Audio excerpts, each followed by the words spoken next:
Coronation Street, what are you doing, man? We're back to it. We're back. Coronation Street has done something stupid again, and that means I'm here to tell you why it's silly. So, on Monday's episode, we had not the culmination of the storyline, we've had the advancement of the Rob and Carla kidney transplant storyline. A storyline that, places like, pretty sure charities to do like kidney transplants. Even they're like, guys, this isn't even like, you've not researched this at all. So Rob and Carla, Rob has given Carla a kidney or a liver. I don't remember. I think it's a kidney. I, for some reason, mix up the two. Given Carla, an organ so she can continue to live. But Rob has been sleeping with a prison guard who has fallen in love with him, and she kidnaps Carla and puts her in an abandoned building. Rob then gets Lisa, Carla's partner, to drive him to said building, having knocked out a guard and managed to survive just having your kidney removed.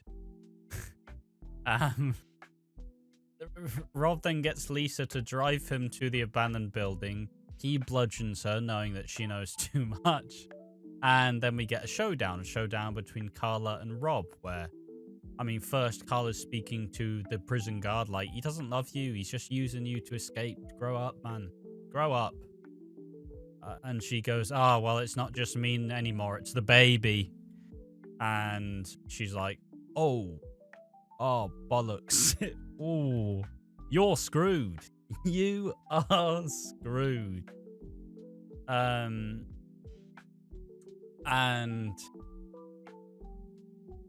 oh, bloody hell. And then it escalates. Carla and Rob, they have this final confrontation. He admits that he does what he has to survive. He's not going back to prison. He's never going back to prison, is old Rob. And then he says, oh no, I could have gotten a bit carried away. Maybe Lisa is dead. And at that point in time, we get another stunt. I'm going to play the stunt now. I'm going to let everybody make their own opinions about the stunt. And then I'm going to explain about this. All right, so here we go. Follow the Watching Wolf for Twitter. All right, this is the stunt. Carla, both have had a kidney surgery.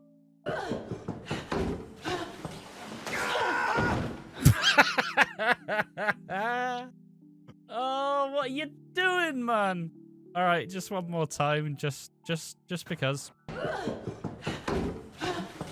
Yay!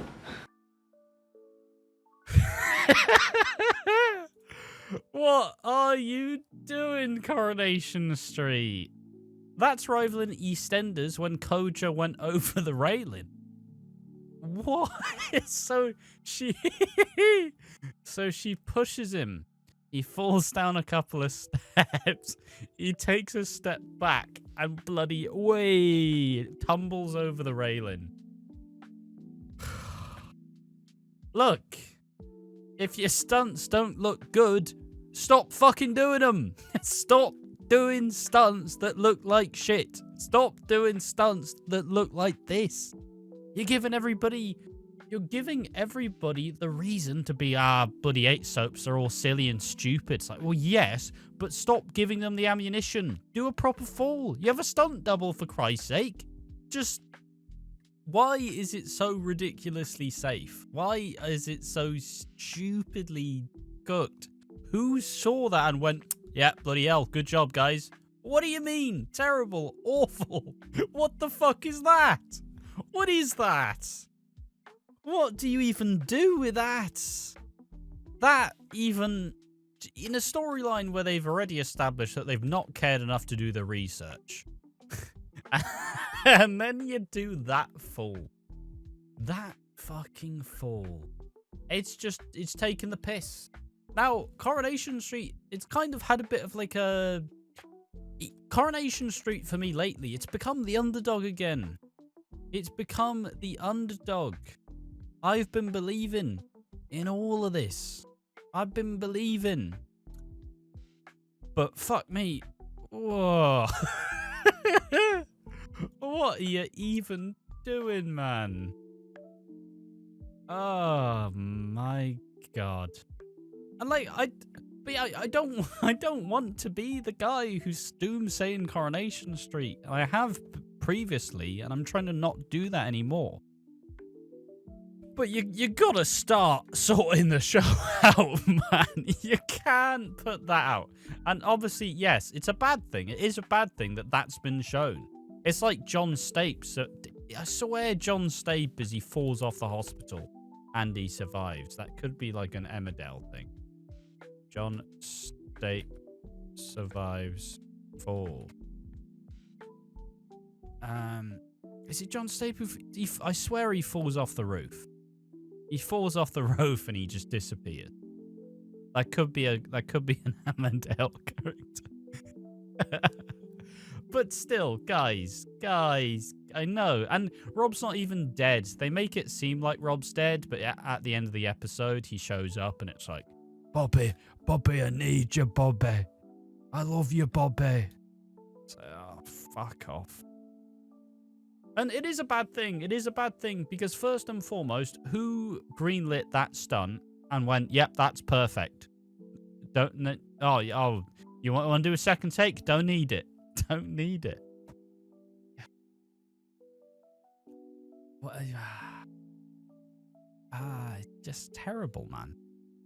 And it's just kind of, it's a line of a long questionable decisions. I mean, they've brought back they brought in Mick and Lou, this new couple, and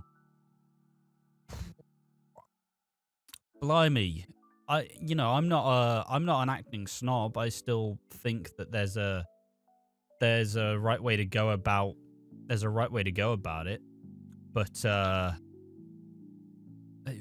don't really like these two actors right now. And I know it's a very easy thing to do when you're not enjoying the show. You don't enjoy anything, but I don't really enjoy the characterization currently. I don't really enjoy their introduction. We are lacking that spark. They both feel like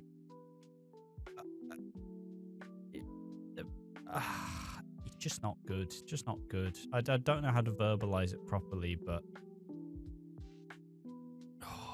guys, I understand we're hopefully in a transitional period where we are slowly establishing the current crop of Coronation Street stars, but we're keeping on relying on the same constant tropes. We're relying on Harvey as a figure. He's still a figure. He's not even appeared in a while, but he's still there. We are slowly dispatching of old characters. It's just you're surrounding it in shit, and so it's smelling like shit, and it looks like shit, and people are calling it shit, and you're just putting that out there. Stop giving them ammunition. Stop. That's a shop in GTA. Stop giving them ammunition. It doesn't even sound right. Obviously, I'm not going to make any sweeping statements. I'm not saying like this is the most awful thing that Coronation Street's done, because it's definitely not. But it's not exactly the message you want to send when you are in a bit of a rebuild phase. It's all about subverting expectations. But like subverting expectations only really work to such an extent if you actually establish the parameters. You're not shocked if you don't know that it's gonna fucking happen, but you need to establish the parameters in order to. It's like Game of Thrones, right? And I know there's people saying, "Oh, comparing EastEnders and Coronation Street and Game of Thrones," blah blah blah. But like, You could tell when the writers stopped writing based off the books, because suddenly Tyrion, the smart man, became a fucking idiot and started joking about cocks and shit. And it's like, okay, isn't this supposed to be this really smart cloak and dagger, like kind of intricate play the Game of Thrones? Oh no, he's just talking about fucking whores and cocks and shit. Obviously, all things that happen in Game of Thrones. Sorry for the language.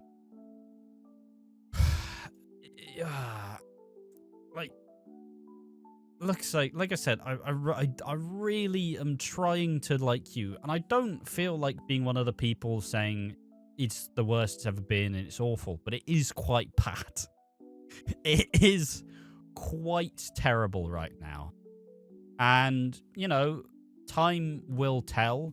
You do have some bright spots. You have Debbie, who, honestly, the one thing I will say is Coronation Street has been doing a really good job of preparing us to really miss Debbie when she's gone. Because Debbie's been immaculate. She's been fantastic. She's been hitting the one-liners. She's been doing the serious stuff. She's been doing the jokey stuff. She has been nailing it. So, with that said, that part they are doing really well, because it's setting up Debbie to be someone who you may love from the past, or you may love since she returned. I didn't like her when she initially returned, but the last year or two, they've really shaved down the edge to the character, and she has become a lot more likable. And that has resulted in a lot of people, pretty much everybody's mutually decided, please don't kill her off. But she is going to die in the dementia story. But they've really been setting the stage for her to have a big rise and then have her be a really big emotional decline. And a really big emotional moment as we see her decline as a character. So I think that storyline will probably define Kate Brooks' time on the show.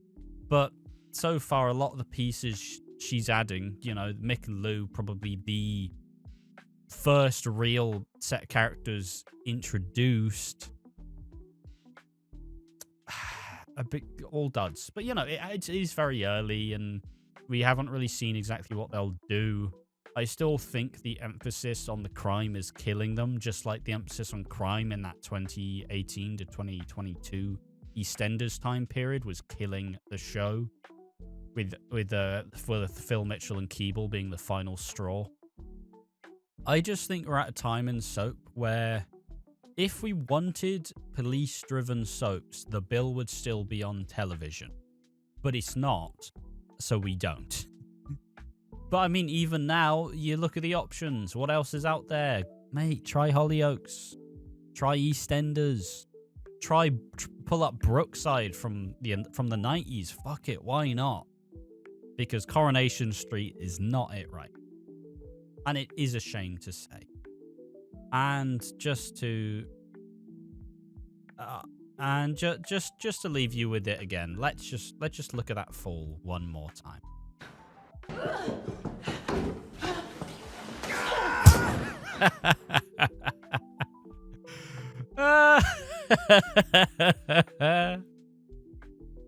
Fuck's sake. You're giving everybody such easy ammunition. Stop it. If the falls look like that, don't fucking do them. There we are. That's probably going to be the Coronation Street video of the week, amongst all the chaos of all the moving parts. Thanks for watching. See you next time. Bye-bye.